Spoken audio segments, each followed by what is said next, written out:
Olá, meus caros alunos, essa é a nossa segunda aula sobre o tema farmacocinética. Na aula passada falamos sobre a absorção, não deixem de assistir essa aula. Nessa aula iremos falar sobre como os fármacos são distribuídos. Eu sou o professor Sérgio e começa agora mais uma videoaula com o assunto distribuição de fármacos. Então, dando continuidade ao nosso assunto, vamos ver o mesmo esquema que a gente viu na aula passada, onde é que se encontra a distribuição. Então, nós vimos a absorção, está aqui a absorção. O fármaco ele atravessou a barreira do epitélio intestinal, ele chegou, atravessou o endotélio vascular, caiu na corrente sanguínea e agora o fármaco precisa ser distribuído. Eu já havia adiantado para vocês que o fármaco, quando cai na corrente sanguínea, ele existe em duas formas, uma forma livre e uma forma ligada a proteínas. E que ele vai ser distribuído para os locais de ação terapêutica, para os reservatórios teciduais, para os locais onde não se espera que ele haja, são as reações adversas. Também são distribuídos para os locais onde eles serão metabolizados e para os locais onde eles serão excretados. Mas um aspecto importante do processo de distribuição de fármacos é a perfusão sanguínea. Então vamos dar uma olhadinha como é que a perfusão sanguínea influencia na forma como o fármaco é distribuído. Então, o que é perfusão sanguínea? É o volume, é o fluxo sanguíneo de sangue que determinado tecido ou órgão recebe do coração. Se o sangue leva ao fármaco, aumenta a perfusão sanguínea, aumenta necessariamente a distribuição dos fármacos. Então, nós podemos observar a seguinte relação. O aumento da perfusão está diretamente relacionado com o aumento da distribuição de fármacos. A gente vai ver que outros aspectos também influenciam, como a ligação às proteínas, como a lipossolubilidade, mas por hora a gente precisa saber isso, que órgãos que recebem maior volume sanguíneo por peso corporal, eles têm uma maior taxa de distribuição de fármacos. É o que acontece, por exemplo, no cérebro, onde tem uma perfusão sanguínea aqui de 55 ml de sangue para cada 100 gramas de tecido. O fígado, que apresenta 20 ml de sangue para cada 100 gramas de tecido, e principalmente o rim. O rim apresenta 450 ml de sangue para cada 100 gramas de tecido. Então, esses tecidos eles apresentam elevada perfusão, consequentemente, o maior volume sanguíneo leva para eles uma maior quantidade de fármaco. Então, são fármacos que apresentam maior susceptibilidade de receberem, maior capacidade de receber o fármaco. Então, o fármaco chegou na corrente sanguínea, nós podemos observar aqui nessa imagem, O fármaco pode ser o fármaco verde, pode ser o fármaco amarelo, ele vai ficar na sua forma livre ou na sua forma ligada à proteína. Nós temos duas proteínas, a proteína verde e a proteína rosa. Então, os fármacos podem se ligar às proteínas e, ao se ligarem às proteínas, eles não conseguem atravessar a barreira endotelial, a barreira do vaso sanguíneo, para chegarem no tecido. Então, vamos imaginar que o fármaco chegou na corrente sanguínea, eles precisam atravessar a barreira endotelial para chegarem aqui no tecido. É exatamente no tecido onde o fármaco vai ter sua ação desencadeada, o seu efeito desencadeado. Os fármacos que estão ligados às proteínas, eles não conseguem atravessar a barreira endotelial. Apenas os fármacos livres conseguem atravessar a barreira endotelial. Okay? Então, a alta afinidade do fármaco com proteínas plasmáticas, elas diminuem a distribuição do fármaco. Elas diminuem o metabolismo do fármaco. Consequência disso é que há um aumento do tempo de ação do fármaco. Então, fármacos que se ligam muito a proteínas, eles têm uma menor distribuição, um menor metabolismo, mas eles têm um maior tempo de ação, uma vez que os fármacos vão demorar mais a chegar ao seu local de ação, consequentemente, demorar também a serem eliminados. Ok? Então, lembrando só que fármaco ligado não exerce ação farmacológica, apenas os fármacos livres é quem exercem ação farmacológica. Então, a quantidade de um fármaco que se liga às proteínas vai depender de basicamente de 3 fatores. A gente tem aqui uma imagem mostrando um esquema, melhor dizendo, mostrando aqui. Nós temos o fármaco livre, o local de ligação daquele fármaco à proteína e o complexo fármaco mais a proteína. A quantidade de fármaco que vai se ligar a essa proteína vai depender da concentração do fármaco. Então, se existe muito fármaco livre, muito fármaco também vai se apresentar ligado. Então, a concentração de fármaco livre, esse ponto aqui, ele vai ser proporcional, né? O aumento do fármaco livre vai aumentar também a fração ligada. Também, a quantidade de fármaco ligado à proteína vai depender da afinidade desse fármaco pelos locais de ligação, não só pela quantidade de fármaco, mas se esse fármaco tem afinidade pelos locais de ligação, pelos grupos químicos das proteínas, pelas sequências de aminoácidos das proteínas que fazem com que eles se liguem às proteínas.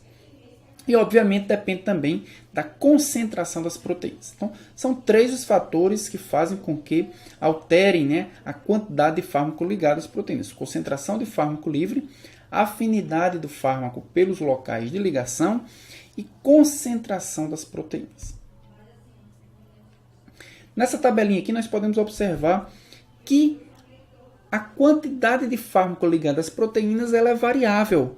Nós temos fármacos que se ligam aí numa concentração muito alta, como por exemplo a hidroxicumarina, com 99,8% de fármaco ligado às proteínas. Então, quem exerce de fato o efeito farmacológico, ele é um anticoagulante, quem exerce o efeito anticoagulante da cumarina é apenas 0,2% do percentual, 0,2% da dosagem administrada. Outros fármacos também apresentam elevadas concentrações ligadas à proteína, como a varfarina, a dicloxacilina, a oxacilina, dentre outros. Nós podemos observar aqui nessa tabela que variam aí de 97 até entre 96 e 97% mais ou menos de variação. Esses fármacos eles pertencem a uma classe chamada de classe 1 de fármacos, onde eles têm tanta afinidade que a dosagem sempre é inferior à quantidade de fármaco ligado às proteínas.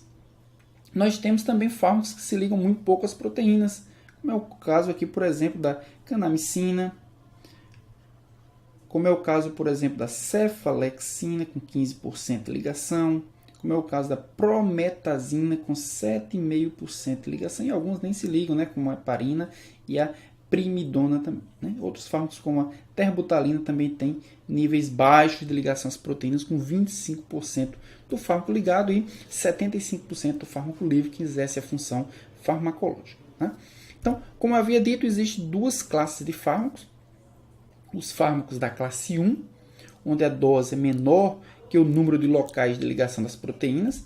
Então, a maior parte do fármaco está ligado, são esses fármacos que apresentam elevados níveis de ligação, 98%, 97%, 99% do fármaco ligado.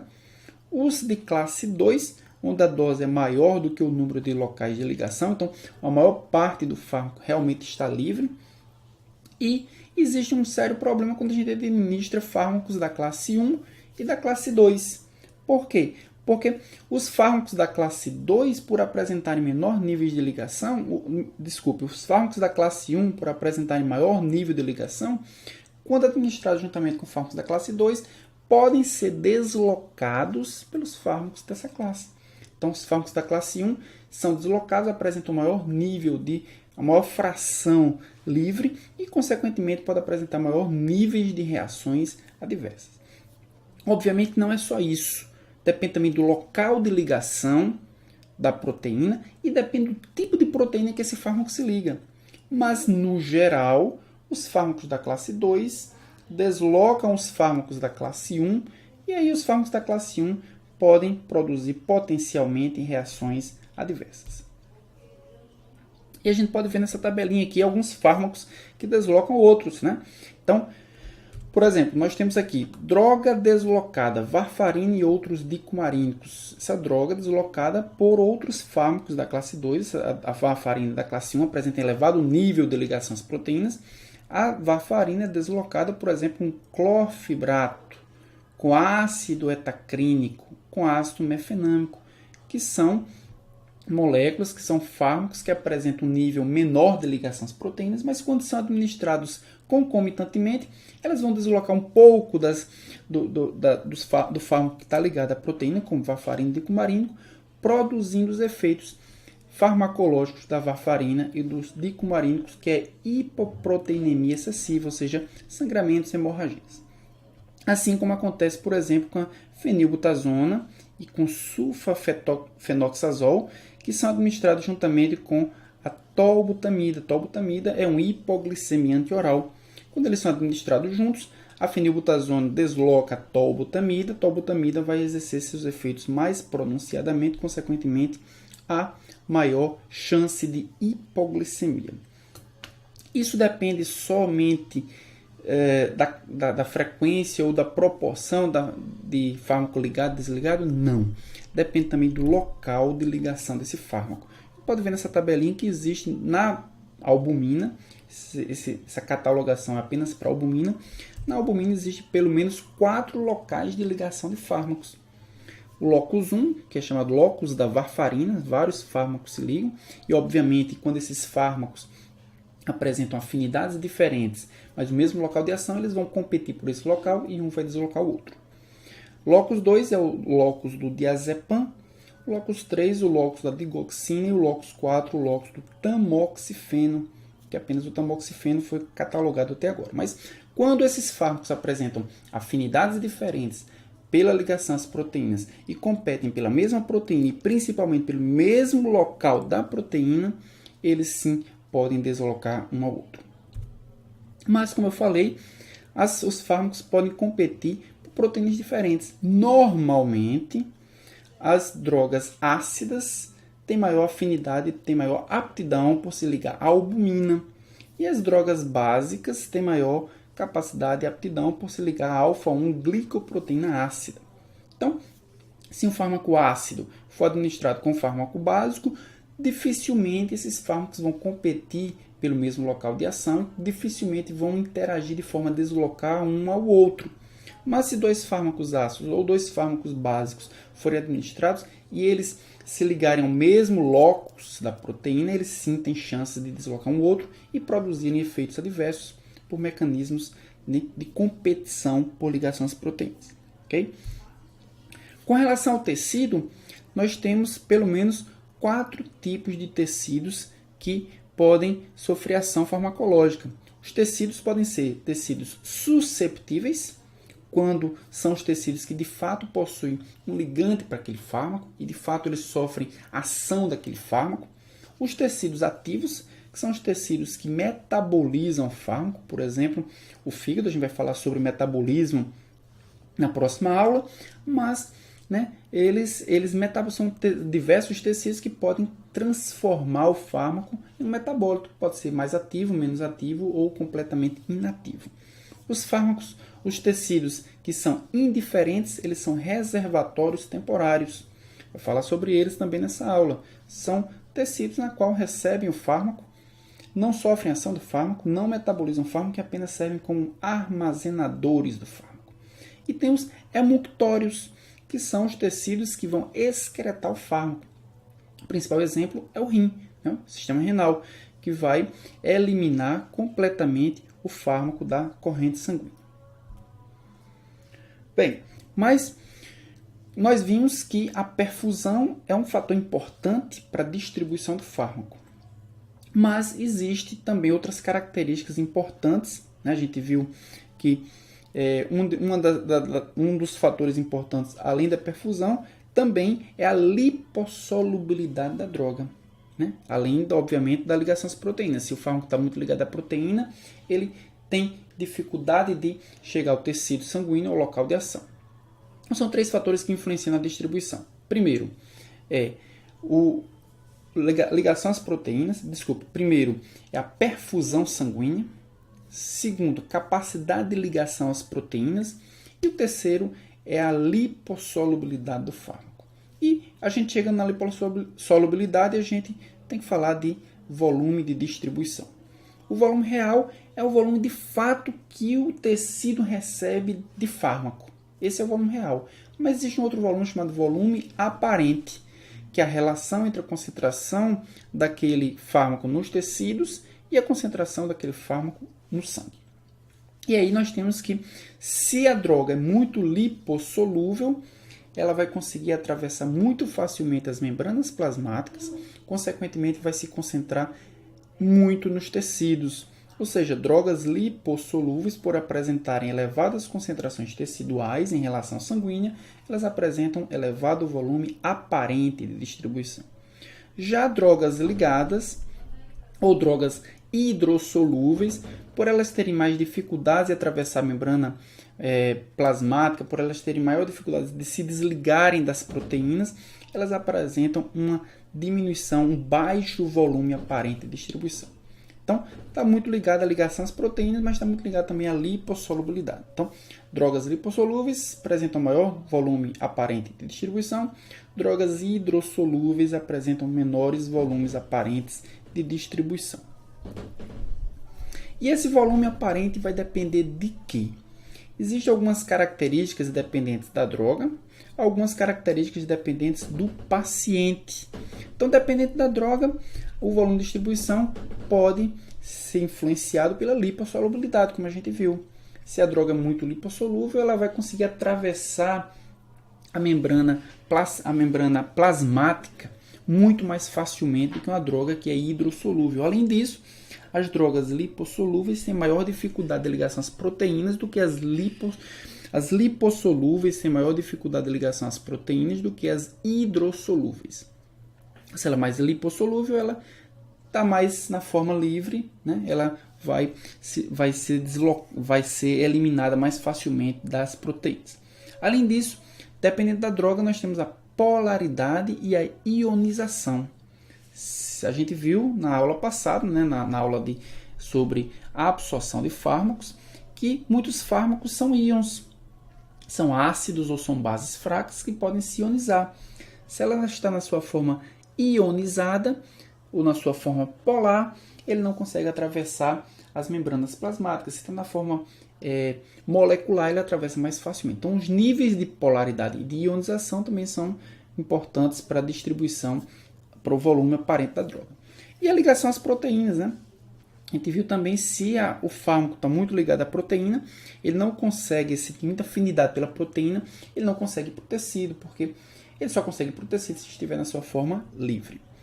E dependente do paciente, nós temos a idade, e a idade está diretamente relacionada com a perfusão sanguínea, o peso e o tamanho, né? A distribuição, o espaço que a percorrer pelo sangue, consequentemente pelo fármaco também é dependência, a hemodinâmica, ou seja, insuficiência cardíaca congestiva, por exemplo, diminui a perfusão sanguínea, diminui a distribuição de fármaco. Então, a velocidade com que esse sangue circula também é algo importante para o volume e aparente distribuição. Concentração de proteínas plasmáticas, a gente vai falar sobre isso mais adiante, mas pessoas que produzem poucas proteínas, elas têm uma capacidade menor de distribuição de fármacos.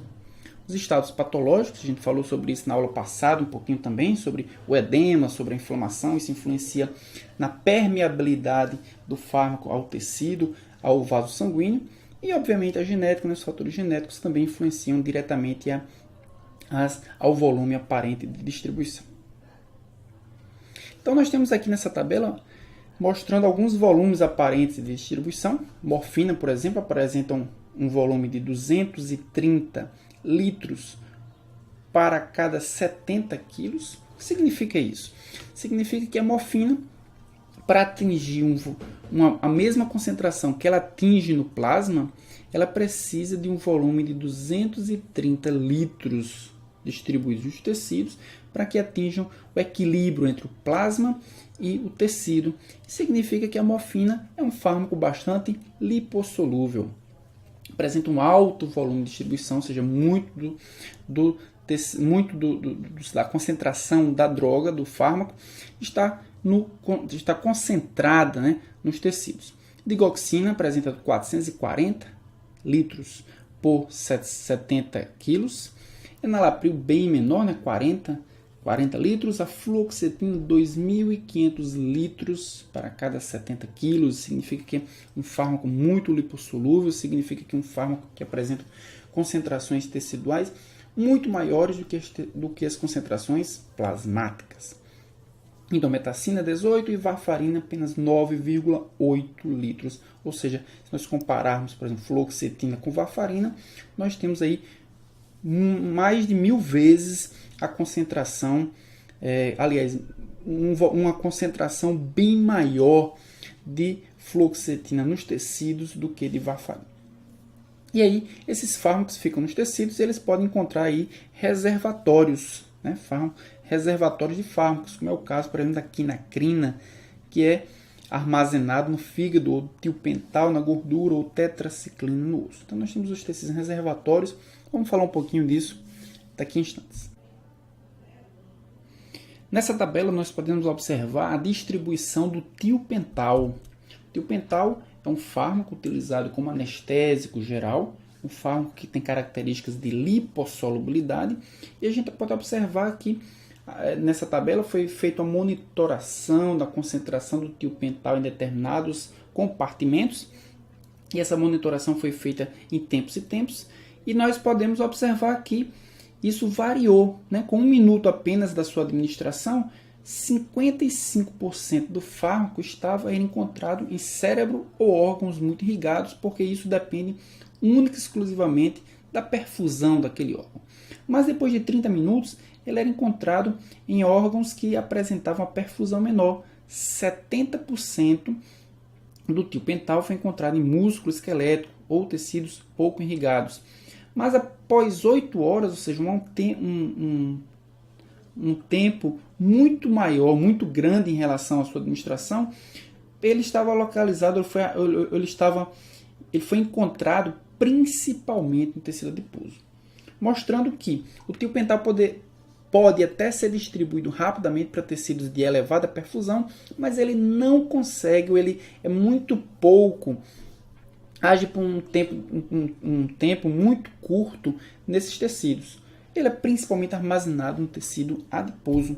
A gente pode observar isso nessa figura. Essa figura mostra a redistribuição de fármacos, né? Então, o fármaco altamente lipofílico chegou até o sangue. Se ele é lipofílico, ele tem que se ligar às proteínas. Então, se ligou às proteínas, as proteínas levaram ele para os tecidos de maiores perfusão, como é o caso do cérebro, né, que apesar de ter 2% do peso corporal, tem uma perfusão muito elevada, então ele chegou primeiro lá, nos primeiros minutos é encontrado no cérebro, depois nos tecidos que apresentavam menor irrigação, como é o caso do músculo, mas ele permaneceu por muito mais tempo no tecido adiposo, porque é lá onde ele apresenta uma maior afinidade de absorção. Então, ele foi principalmente distribuído pelo tecido adiposo, encontrado por maior tempo no tecido adiposo. A distribuição também é dependente, né, da idade. Então, por exemplo, a distribuição pediátrica é diferente da distribuição do adulto. Isso acontece porque a composição corporal é diferente. Então, a criança apresenta níveis de água muito maior do que o adulto e uma diminuição, uma proporção de tecido adiposo muito menor.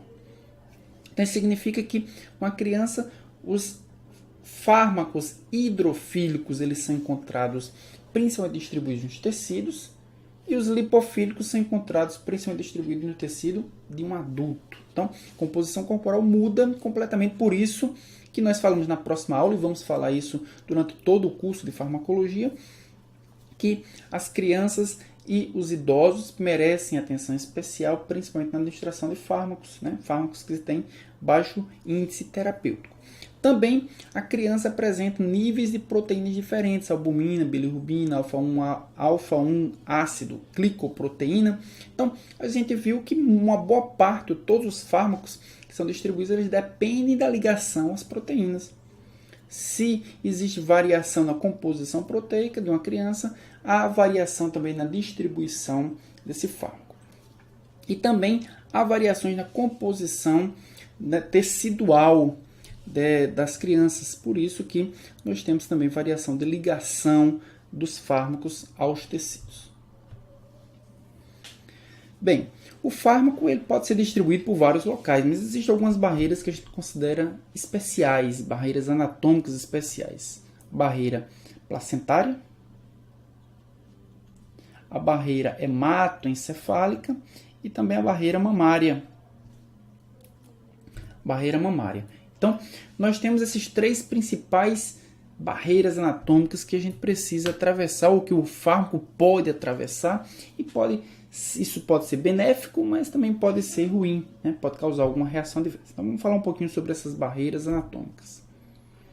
Então, a primeira barreira é a barreira hematoencefálica. É a barreira na qual protege cérebro, protege medula espinhal, né? E essa barreira é formada por células que apresentam junções muito apertadas dos capilares endoteliais, né? Devido a vários processos, dentre eles os processos gliais. E essa barreira hematoencefálica dificulta muito a passagem de fármacos por ela. Por essa razão, aqueles espaços nas quais a gente observou na aula de absorção, na qual o fármaco pode passar através de células, ou melhor, entre células, na barreira hematoencefálica praticamente não existe isso. Então, fármacos hidrossolúveis só vão conseguir atravessar se existe um transportador de membrana, né? ou não conseguem atravessar. Né? Fármacos que conseguem atravessar a barreira hematoencefálica geralmente são fármacos lipossolúveis. Então, vamos observar aqui a estrutura das células endoteliais do fígado. Então, no fígado, nós observamos grandes espaços entre as células endoteliais, ou seja, os fármacos hidrossolúveis que não conseguem atravessar através da membrana plasmática, eles facilmente atravessam através dos poros. Já os capilares cerebrais, como nós podemos observar aqui, eles apresentam as junções estreitadas, os tight junctions. Então, essas junções estreitadas, elas dificultam a passagem dos fármacos hidrossolúveis. Eles não apresentam poros, não tem assim por onde passar, a não ser através da membrana plasmática. Então, as substâncias que atravessam a barreira hematoencefálica, ou seja, o sistema nervoso central, elas precisam apresentar algumas características, como a polaridade. Então, aquelas que se ionizam precisam estar na sua forma molecular, na sua forma apolar. Lipossolubilidade, então, moléculas que são muito lipossolúveis, que são fáceis de se dissolver em lipídios, também atravessam mais facilmente o sistema nervoso central. Moléculas com tamanho molecular reduzido atravessam mais facilmente aquelas que apresentam tamanho molecular avantajado, mesmo se elas apresentarem apolaridade ou lipossolubilidade. Nesse gráfico nós podemos observar as propriedades dos fármacos e a sua permeabilidade à barreira hematoencefálica. Então, de um lado nós temos a permeabilidade, a barreira hematoencefálica aqui, medida, e do outro lado o coeficiente de partição óleo-água. Então, o aumento do coeficiente de partição favorece a absorção ou favorece a penetração, a permeabilidade do fármaco nessa barreira hematoencefálica. Nós podemos observar aqui que esses dois fármacos, vimblastina, vincristina, apesar de apresentarem elevado coeficiente de partição óleo-água, eles atravessaram mais dificilmente do que outros que apresentaram o coeficiente menor. Isso acontece porque esses fármacos são fármacos com peso molecular, o tamanho molecular elevado. Então, não depende só da lipossolubilidade, mas depende também do tamanho molecular. Então, fármacos grandes têm maior dificuldade de atravessar do que fármacos pequenos. E a barreira placentária? Bem, a barreira placentária é formada por vasos sanguíneos do feto, da mãe, revestidos normalmente por uma única camada de células. Então, é muito mais fácil atravessar do que a barreira hematoencefálica. Apenas um retardo na transferência de 10 a 15 minutos, né, entre o feto e a mãe. E nós podemos observar também uma característica, é que o plasma fetal é ligeiramente mais ácido do que o materno. O plasma fetal em pH de 7 e o plasma materno tem um pH em torno de 7,4. Então, como os fármacos atravessam a barreira placentária e podem ser convertidos nas formas iônicas dentro do plasma fetal, obviamente dependendo das características da molécula do fármaco, eles podem sofrer um processo de aprisionamento iônico, principalmente os fármacos básicos. Então, os fármacos básicos eles podem atravessar a barreira placentária, porque eles estão na sua forma molecular, mas ao atravessar eles encontram um ambiente ácido e aí vão se tornar mais iônicos, vão se ionizar mais facilmente. Ao se ionizar mais facilmente, eles vão ficar retidos dentro do organismo do embrião, dentro do organismo do feto. Isso incorre em maior risco, né, de reações para o feto. Alterações farmacocinéticas na falência hepática. Então, o fígado é extremamente importante para a farmacocinética, né, para a distribuição de fármacos. Né? Então, durante a falência hepática, nós temos diminuição da produção de albumina. Consequentemente, nós temos menos proteína para a quantidade, para a mesma dosagem de fármaco. A gente viu que um dos fatores que influencia na distribuição de fármacos é a concentração de proteína, de albumina. Se a albumina reduz porque é uma falência hepática, nós temos um aumento da fração livre do fármaco, ou seja, maior concentração de fármaco no tecido, consequentemente maior chance de reações adversas. Também, diminuição da albumina plasmática pode diminuir a pressão osmótica. Isso aumenta o fluido tecidual e com o fluido tecidual vai fármacos hidrossolúveis, ou seja, aumenta o volume de distribuição de fármacos hidrossolúveis, como gentamicina e metotrexato, por exemplo. Então, falência hepática pode causar diminuição de albumina, ou seja, aumenta a fração livre do fármaco e também pode causar aumento do volume de distribuição, porque diminui a pressão osmótica e aumenta o fluido tecidual. Armazenamento de drogas. Então, muitos dos fármacos administrados, a gente viu que eles podem ser distribuídos para determinados tecidos. A gente viu que alguns fármacos conseguem se ligar facilmente ao tecido hepático, outros ao tecido adiposo, pode se ligar ao tecido ósseo também. Então, esse armazenamento de drogas ocorre porque é uma associação das drogas com elementos teciduais, né? Então, os mais comumente observados é o tecido ósseo e o tecido adiposo, né? E aí formam depósitos, e esses depósitos eles podem promover o prolongamento do efeito. Uma das principais consequências desse efeito de depósito de fármacos é o prolongamento do efeito, né? Alguns fármacos, algumas moléculas têm maior afinidade, por exemplo, como o caso do flúor, do chumbo e da tetraciclina, tem maior armazenamento no tecido ósseo durante a fase de mineralização, enquanto que os anestésicos gerais e os inseticidas maior afinidade pelo tecido adiposo. Isso vai depender das características físico-químicas da molécula, né, e afinidade pelo tecido. Mas quais são as consequências da formação de depósito? Então, a formação de depósito tem 3 principais consequências. Primeiro, manutenção das concentrações plasmáticas. Por quê? Porque se o fármaco foi distribuído para os tecidos e boa parte dele foi armazenado, naquele armazenamento ele não tem metabolismo nenhum, não sofre metabolismo nenhum, ao ser eliminado, uma parte desse fármaco volta para a corrente sanguínea, desse fármaco armazenado volta para a corrente sanguínea e vai ter sua ação farmacológica. Então, vai manter por mais tempo as concentrações plasmáticas.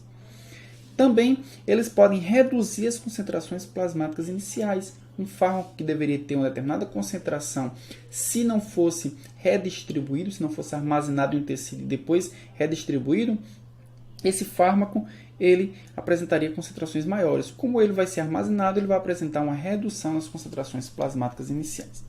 E como a gente já havia falado, também vai prolongar o tempo de ação do fármaco. Então, fármacos que são armazenados, eles têm um tempo de ação maior do que aqueles fármacos que não apresentam armazenamento, ok? Então, pessoal, chegamos ao fim da aula sobre distribuição de fármacos. Estamos vendo, por enquanto, a farmacocinética, né? Então, a gente já viu absorção, viu distribuição. Próxima aula, veremos o metabolismo dos fármacos. Então, a gente vai ver como é que o fármaco vai ser biotransformado e quais as consequências e quais os destinos desses fármacos biotransformados. Ok? Até a próxima aula.